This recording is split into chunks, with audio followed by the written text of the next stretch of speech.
कल की अवतार अभी हुआ नहीं है, लेकिन कल की भगवान का नाम पूरा विश्व जानता है।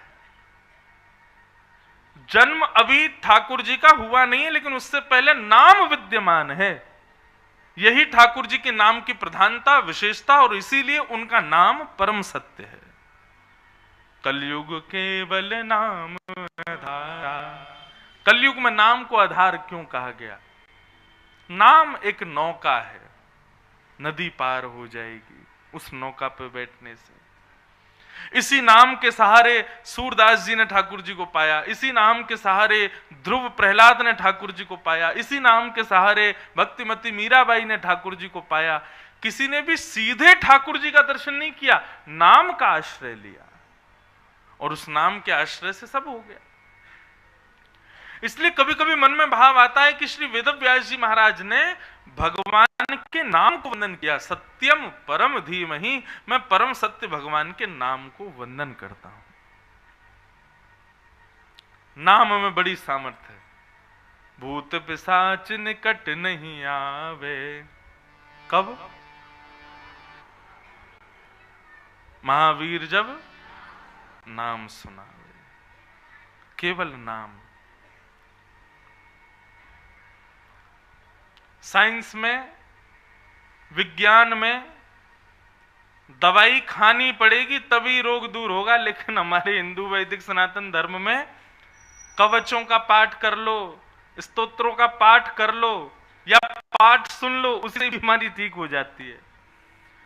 गंभीर बीमारी हो गई किसी को, क्या करो? बोले उसके लिए एक काम करिए, ब्राह्मणों को बैठा करके और उनके नाम से जो है महामृत्युंजय का पाठ करा लो, और कितनों को लाभ हो जाता है, ठीक हो जाते हैं लोग, स्वस्थ हो जाते हैं। नाम में कितना प्रभाव है हमारे यहां। इसलिए परम सत्य के रूप में भगवान के नाम को यहां पर वंदन किया गया। ऐसे प्रभु के नाम को हम वंदन करते। बंधुओं, एक बात कहें, नाम को आधार बनाइए। ठाकुर जी का नाम निरंतर मुखमंडल पर चलते रहे। जरूरी नहीं है कि कोई विशेष, जो आपको नाम प्रिय लगता हो ठाकुर जी का। जैसे हम श्वास लेते हैं, जैसे हम जल ग्रहण करते हैं, ये अति आवश्यक है। श्वास नहीं लेंगे तो जीवित नहीं रह पाएंगे, जल नहीं पिएंगे तो जीवित नहीं रह पाएंगे। ठीक वैसे ही जल और श्वास की तरह नाम को भी अपना जीवन उपयोगी बनाइए। आप चमत्कार खुद देखेंगे अपने अंदर। नाम को विशेष प्रधानता दो। व्यक्ति कोई नियम नहीं अपनाए। लोग आकर के पूछते, महाराज जी हमको कोई नियम बताइए, हम काय का पाठ किया करें, क्या क्या मला जपा करें, क्या क्या अनुष्ठान करवाया करें। देखो, एक बात सदैव याद रखना, ज्यादा नियमों में पड़ोगे तो फंसोगे।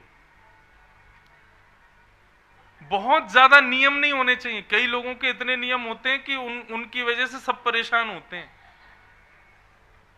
और ऐसे नियमों वाले हर घर में एक व्यक्ति तो होता ही है।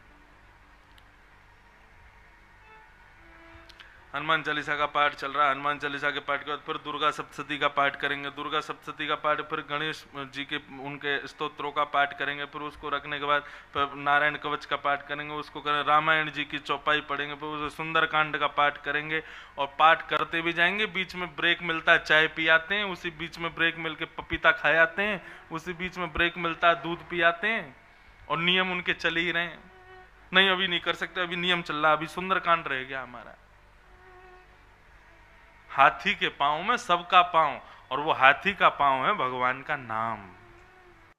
गंगा किनारे भी बैठते हैं ना, तो अपनी माला को एक बार गंगा जी में स्नान करा के और तुरंत लेकर के हरिस्मरण करो, हरिस्मृति करो। हरिस्मरण सर्व विपद विमोक्षणम, सब विपत्तियों से विमोक्ष कर देता है हरि का स्मरण।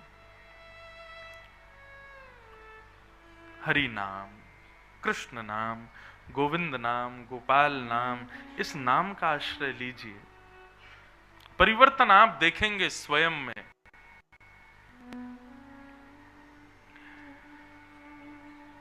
तो यहां पर सत्यम परम धीमहि के भाव से भगवान के नाम को वंदन किया, और पूरे श्लोक में बताया जो जन्मादि से परे हैं, जो स्वराट हैं, जो अविज्ञ हैं, अनविज्ञ नहीं हैं, ऐसे परम श्री कृष्ण के नाम को मैं वंदन करता हूं। भागवत के दूसरे श्लोक में 4 बातें बताई गई: विषय, अधिकारी, संबंध और प्रयोजन। और क्या कहते हैं श्री वेदव्यास जी? धर्म प्रोजित कई तमुत्र परमो निर्मत्सराणाम सताम वैद्यम वास्तवमत्र वस्तु शिवदम तापत्रयोन्मूलनम। श्रीमद्भागवते महामुनि कृते किं वा परैरीश्वर सद्यो हृद्यवरुध्यते त्रिकृतिभिः शुश्रूषुभिस्तत्क्षणा। सबसे पहला भागवत का विषय, बहुत ध्यान से सुनिए। यहां पर इतने लोग बैठे हैं, आप लोगों को जब पता चला कि ऋषिकेश में कथा होने वाली है, आप सब लोग आए, अपने अपने घरों से आए हैं। किस कामना से आए हो? आपके मन का भाव क्या है? कथा सुनने के पीछे आपकी परिकल्पना क्या है? आपका विचार क्या है? आपका जो कोई भी विचार हो, लेकिन श्रीमद् भागवत आज्ञा करती हैं कि भागवत श्रवण के श्रोता का एक ही भाव होना चाहिए कथा सुनने के पीछे। ये कथा सुनने से मेरे पितृ मुक्त हो जाएं, ये कथा सुनने से मेरा व्यापार ठीक हो जाए, ये कथा सुनने से मेरे रोग दूर हो जाएं, ये कथा सुनने से मेरे घर में जो भी कलेश चल रहे हैं वो ठीक हो जाएं। इन सब कामनाओं से कथा कभी मत सुनिएगा। हम आपको हाथ जोड़ के निवेदन करते हुए कहते हैं, भागवत जी का पाठ करवाइए, ब्राह्मण देवताओं को बढ़िया दक्षिणा दीजिए, लेकिन संकल्प जब होता है तो उस समय पर आप आदि संसार की बातों को मत कीजिए। ब्राह्मण देवता तो पूछेंगे, उनका धर्म है कि आप क्यों करवा रहे हैं पाठ। आप स्पष्ट कह दोगे कि हम इसलिए, हम व्यापार वृद्धि के लिए करवा रहे हैं। उसी समय श्रीमद् भागवत का पूर्ण फल नष्ट हो जाता है। श्रीमद् भागवत की कथा किसी भी कामना से नहीं होनी चाहिए, निष्काम होनी चाहिए। यदि कभी ब्राह्मण देवता कहें कि आप किस लिए भागवत का पाठ करा रहे हैं, किस लिए अनुष्ठान करा रहे हैं, किस लिए गंगा स्नान कर रहे हैं, किस लिए कर रहे हैं सब, उस समय हाथ में जल लेकर के केवल एक भाव कीजिए कि श्री कृष्ण चरण कमलों में हमारी प्रीति हो। इसी भाव से हमको कथा सुनाइए, इसीलिए हमारा पाठ कीजिए। आप सही मानिएगा, इस भाव से आपने कोई अनुष्ठान आदि कुछ करवाया ना, आपके सारे भाव इसी में पूर्ण हो जाएंगे। कृष्ण मिल गए, अब और किसी वस्तु की क्या इच्छा? अपने पितरों की मुक्ति की कामना के लिए भागवत की कथा करवा रहे हैं या भागवत का पाठ करवा रहे हैं। सही मायने में जिस दिन आपने ब्राह्मण देवता को फोन करके कहा कि हमारे पितरों की मुक्ति के लिए पाठ करना है, उसी समय आपके पितृ मुक्त हो गए। पाठ के बाद मुक्त होंगे ऐसा नहीं है। जिस दिन आपके हृदय में कामना उत्पन्न हुई ना कि हमें अपने पितरों की मुक्ति के लिए या किसी भावना के लिए हमको कथा करानी है, उसी समय पितृ मुक्त हो जाते हैं। भागवत कोई ऐसा ग्रंथ थोड़ी है कि कथा पूरी होगी उसी के बाद लाभ होगा। श्रीमद् भागवत तो ऐसे सुनने की इच्छा मात्र हृदय में आ जाए कि मुझे कथा सुननी है, वो इच्छा मात्र ही आपके कितने कामों को बना देगी। भागवत का विषय अन्य संसारिक नहीं होना चाहिए। भैरवी, भागवत की एक ही इच्छा, धर्म प्रोजित कैतवोत्र परमो। परम धर्म में हमारी प्रवृत्ति हो, इस कामना से हमको कथा सुननी चाहिए। अब परम धर्म किसे कहते हैं? देह और हमारा चित्त, ये दो अलग वस्तु हैं। बहुत ध्यान से सुनिएगा सब लोग। कई बार देह की इच्छा कुछ और होती है और चित्त की इच्छा कुछ और होती है। देह की इच्छा क्या है? देह की इच्छा है कि बढ़िया बिस्तर पर पड़े रहो, सोते रहो, आनंद से आराम करते रहो। लेकिन चित्त की इच्छा क्या है? थोड़ा उतर के जामे, सिड्डी उतर के थोड़ा नीचे जामे, गंगा जी में जाके बैठ जाएं, थोड़ा आनंद करें। देह और चित्त दोनों अलग अलग भावनाओं में रहते हैं। हम देह की कामना की पूर्ति के लिए या देह की उज्जवलता के लिए, देह की पवित्रता के लिए, देह की श्रेष्ठता के लिए जो कोई भी कर्म करते हैं वो धर्म कहलाता है। लेकिन जब हम चित्त को सुधारने के लिए, चित्त की श्रेष्ठता के लिए कोई कर्म करते हैं उसको परम धर्म कहते हैं। समझ में आई बात? बंधुओं, आप सबसे प्रार्थना, कोई भी बात समझ नहीं आवे तुरंत उसको लिख लीजिएगा, संशय में कोई मत रहना। और लिखने के बाद जब आपको अवकाश लगे या तो हमसे आके पूछ लो, नहीं तो यहीं पे दे दो, हम आपको उत्तर देंगे। संशय में कोई मत रहना। देह की निवृत्तता के लिए जब हम कोई कृत्य करते हैं, जैसे कि गोवर्धन परिक्रमा, आप गिरिराज जी परिक्रमा कर रहे हो, दंडवती दे रहे हो या पैदल चल करके दे रहे हो, उससे आपका देह पवित्र होगा, लेकिन आत्मा पवित्र होगी ये बात गारंटेड नहीं है। लेकिन आप किसी संकीर्तन में बैठे, सत्संग में बैठे, संतों की मंडली में बैठे, कुछ चर्चा आपने सुनी, उससे आपका मन पवित्र हुआ, वो परम धर्म है। जहां पर चित्त की पवित्रता, चित्त की शुद्धता की क्रिया के लिए हम लोग कर्म करते हैं वो परम धर्म कहलाता है। और जहां हम तन की विशेषता रखते हैं, तन की शुद्धता का भाव रखते हैं, वो धर्म कहलाता है। श्रीमद् भागवत का विषय क्या है? धर्म प्रौजित कैतवोत्र परमो। परम धर्म करने की इच्छा प्रकट होना, ये भागवत का विषय है।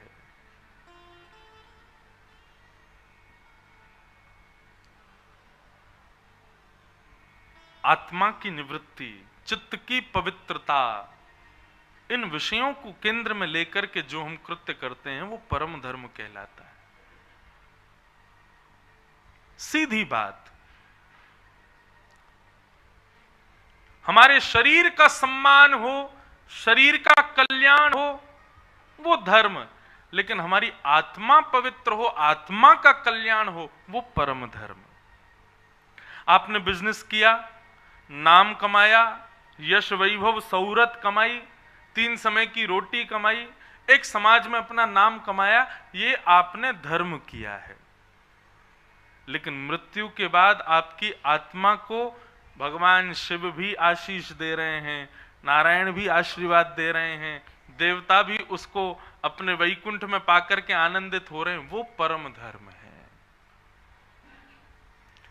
इस लोक के लिए जो आपने किया वो धर्म, और परलोक के लिए जो आपने किया वो परम धर्म। समझ में आई बात? तो श्रीमद् भागवत का विषय क्या है? परम धर्म के प्रति इच्छा प्रकट होना, यही भागवत का विषय है। कथा श्रवण करने के बाद में, भागवत का आश्रय लेने के बाद में व्यक्ति परम धर्म की क्रियाएं करने लगता है, जिससे तन पवित्र होगा, तन उज्जवल होगा, तन श्रेष्ठ होगा, यह विशेष नहीं, लेकिन हां आत्मा जरूर श्रेष्ठ हो जाएगी।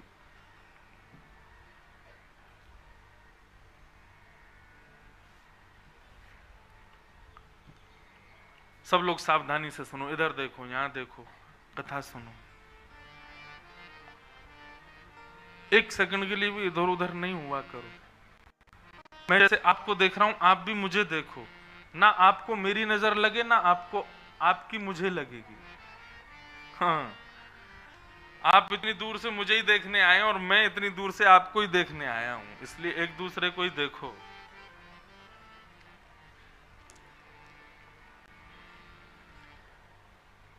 भागवत की कथा, सत्य बताएं,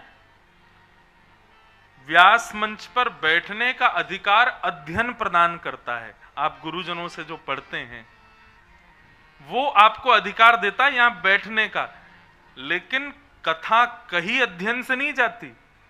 अध्ययन के भावों को मस्तिष्क में रख करके और श्रोताओं का मुखमंडल देख करके कथा निकलती है। ये क्या सुनना चाह रहे हैं, यहाँ कैसा माहौल बना हुआ है। यही कथा आप कहीं और वैष्णव जहां रसिक जन बैठे हो वहां सुनोगे तो वहां आपको अलग तरीके की कथा सुनने में मिलेगी, वहां पर रस चर्चा ही सुनाई देगी। तो इसलिए जैसी कथा सुननी है वैसे एक्सप्रेशन बना लेना, कथा वैसी ही होगी। बहुत ध्यान से सुनिए। भागवत का विषय क्या है? परम धर्म के प्रति अग्रसित होना। और परम धर्म क्या है? जहां पर शरीर की सुविधाओं का विचार नहीं कर रहे हैं, आत्मा को सुविधा मिले, आत्मा हमारी श्रेष्ठ हो, ये विचार जिन क्रियाओं में होता है उसको परम धर्म कहते हैं।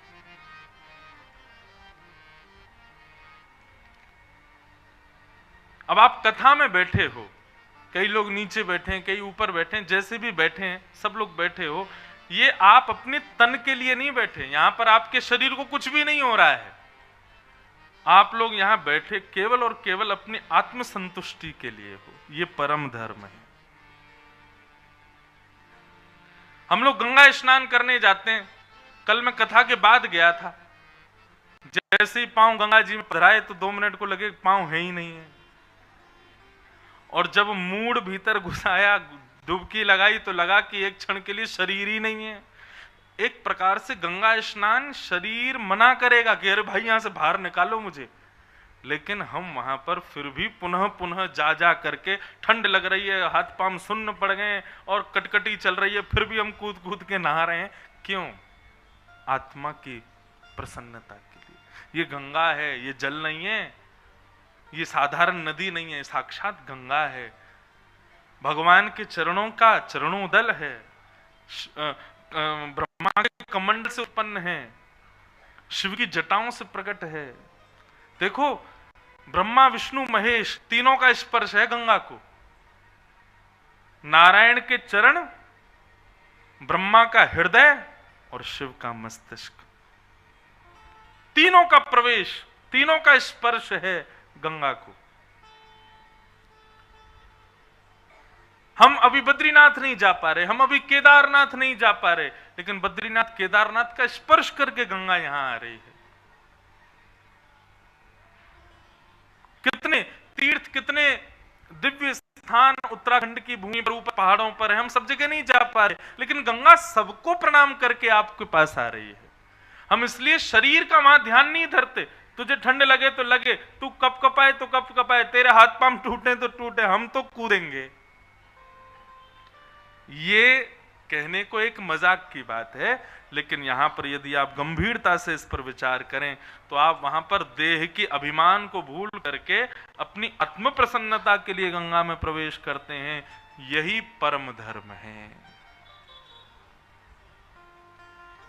आप अपने मित्रों को कथा में लेके आओगे ना, पहली बार को मना करेंगे, अच्छा ऋषिकेश जा रहे हो? हाँ, क्या कथा सुनेंगे?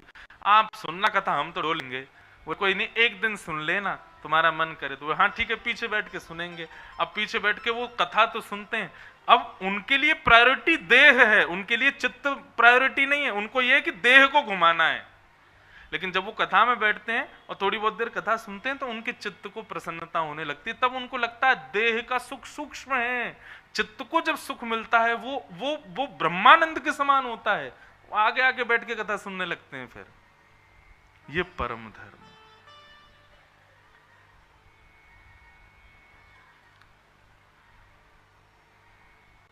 एक और बात, धर्मावली व्यक्ति चित्त को एकाग्र रखता है और तन को घुमाता है, लेकिन साधक व्यक्ति तन को एकाग्र एक जगह स्थापित करके चित्त को भगवत साधना में भ्रमण कराता है।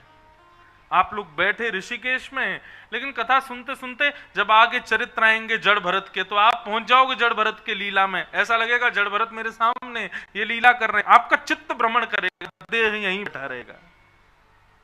यही परम धर्म है। नंदोत्सव जब होगा भूल जाएंगे हम कि हम ऋषिकेश में, चित्त हमारा वृंदावन गोकुल में भ्रमण करेगा। यही परम धर्म है। तो भागवत का विषय क्या है? परम धर्म के प्रति अग्रसित करना, परम धर्म के प्रति आपको आकर्षित करना, यह भागवत का विषय। दूसरी बात, भागवत का अधिकारी कौन है? भागवत का विषय परम धर्म, भागवत का अधिकारी निर्मत्सर। निर्मत्सर व्यक्ति भागवत का अधिकारी है।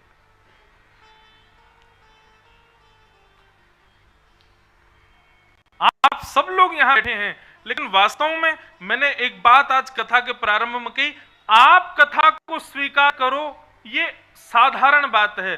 कथा आपको स्वीकार करे, ये विशेष बात है। कथा को सब सुन सकते हैं, लेकिन कथा किसको स्वीकार करती है? जिसके हृदय में निर्मत्सरता हो। और निर्मत्सरता किसे कहते हैं?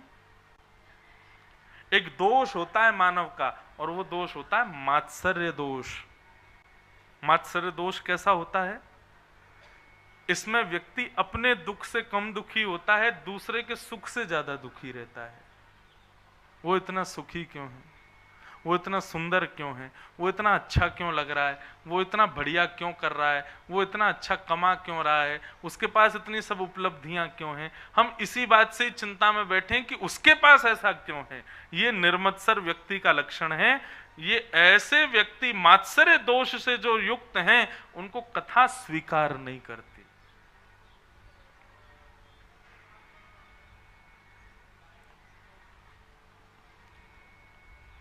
कथा में आते हजारों लोग हैं, बदल के एक ही जाता है, बदल के 2 ही लोग जाते हैं, बदल के 3-4 लोग ही जा पाते हैं 7 दिन में। क्यों? क्योंकि उन 4 लोगों को कथा ने स्वीकार किया। और वो स्वीकार के पात्र कब बने? जब उन्होंने हृदय से मात्सर्य दोष निकाला। और एक बात कहें, प्रश्न हो सकता है, महाराज जी ठीक है, मात्सर्य दोष हमारे अंदर कैसे जाए? हमारे भीतर मात्सर्य है, हम कैसे उस चीज को? 2 चीज आपको करनी पड़ेंगी। पहला तो संग सुधारो, अपना वातावरण सुधारो। और दूसरी बात, थोड़ा प्रयास करो किस चीज का? कि सब में गुण देखो। ये नेग्लेक्ट व्यक्ति है, इसको सबने तिरस्कार कर दिया, इसका सबने इसका त्याग कर दिया, ये किसी काम का नहीं है। लेकिन आपकी योग्यता क्या? उसमें भी गुण निकालो। क्योंकि संसार में ब्रह्मा किसी को भी अगुण नहीं भेजते, सबके अंदर एक गुण तो होता है। हम लोग कहते हैं ना, हमारे परिवार का कोई दुष्ट प्रवृत्ति का व्यक्ति होता है, जो किसी का सम्मान नहीं करता, किसी के प्रणाम नहीं करता, किसी जगह अच्छे से नहीं रहता, उसके भी कई लोग परिवार के कहते हैं, महाराज जी है तो ये ऐसा ही, किसी को प्रणाम वनाम नहीं करता है, ऐसे ही है, लेकिन महाराज जी वैसे दिल का अच्छा है, कभी आप इससे बात करो तो अच्छे से सब बात करता है, करना तो चाहता है, लेकिन पता नहीं क्यों इसकी उसमें गुण है ना। आपका जन्म यदि पृथ्वी पर हुआ है तो ऐसा हो ही नहीं सकता कि आप में कोई गुण ना हो। रावण के दुर्गुण सब बताते हैं, ये दुर्गुण, ये दुर्गुण, ये दुर्गुण, ये दुर्गुण, लेकिन उस रावण में भी गुण हैं।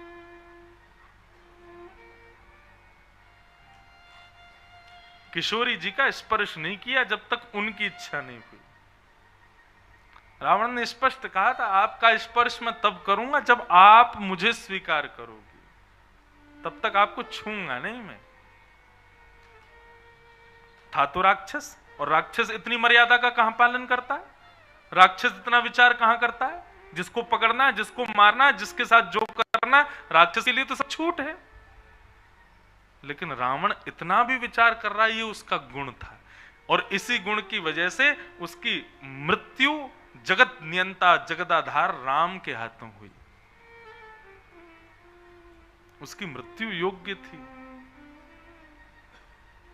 सब में गुण देखो, अयोग्य कोई नहीं है इस संसार में।